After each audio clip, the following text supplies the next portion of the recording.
السلام علیکم۔ Daily golf Urdu میں خوش آمدید۔ امارات میں رمضان کے دوران اسکولوں میں 2 ہفتوں کی تعطیلات کا اعلان۔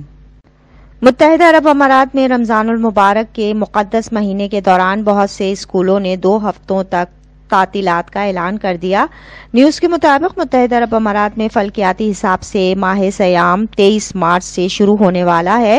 اس دوران بہت سے اسکولوں کے طلبہ رمضان کے مقدس مہینے کا ایک بڑا حصہ اپنے اہل خانہ کے ساتھ گھر پر گزاریں گے، کیونکہ کئی اسکولوں میں یا تو موسم بہار کی چھٹی ہوگی یا تعلیمی سال مکمل ہونے کے بعد اسکول بند رہیں گے۔ اپ ٹاؤن انٹرنیشنل اسکول کے پرنسپل روب کامنز نے بتایا کہ موسم بہار کی چھٹی باضابطہ طور پر ہفتہ 25 مارچ کو شروع ہوتی ہے اور اتوار 9 اپریل کو ختم ہوتی ہے، جس کا مطلب ہے طالب علموں کے رمضان کے پہلے 2 یا 3 دن اسکول میں گزریں گے۔ اس کے بعد 2 ہفتوں کی چھٹیاں ہو جائیں گی، پھر تعطیلات کے بعد تقریباً 8 سے 10 دن اسکول جانا ہوگا، پھر عید الفطر کی چھٹیاں ہو جائیں گی اور امارات کے باشندے عید الفطر کے اسلامی تہوار پر 4 روزہ ویکینڈ سے لطف اندوز ہوں گے، جو جمعرات 20 اپریل سے اتوار 23 اپریل تک جاری رہنے کا امکان ہے۔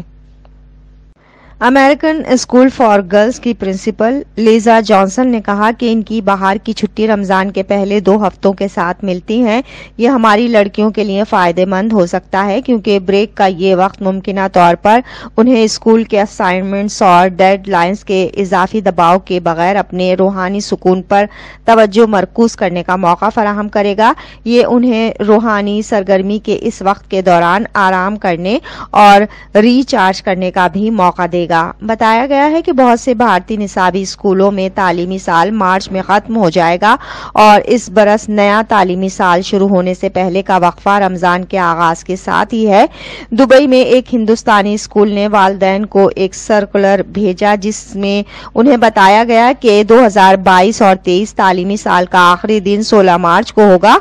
اس کا مطلب یہ ہے کہ ہندوستانی نصاب کے اسکولوں میں داخلہ لینے والے طلبہ کو رمضان کے دوران تقریباً 10 دن کی چھٹی ملے گی، جبکہ جیمز ماڈرن اکیڈمی کے نائب پرنسپل اور نامزد حفاظتی رہنما سڈنی مائیکل ایٹکنز نے کہا کہ تعلیمی سال کا آخری دن 17 مارچ ہے اور نیا سال 3 اپریل سے شروع ہوگا۔ اب تک کے لیے اتنا ہی۔ اگلے بلیٹن تک کے لیے خدا حافظ۔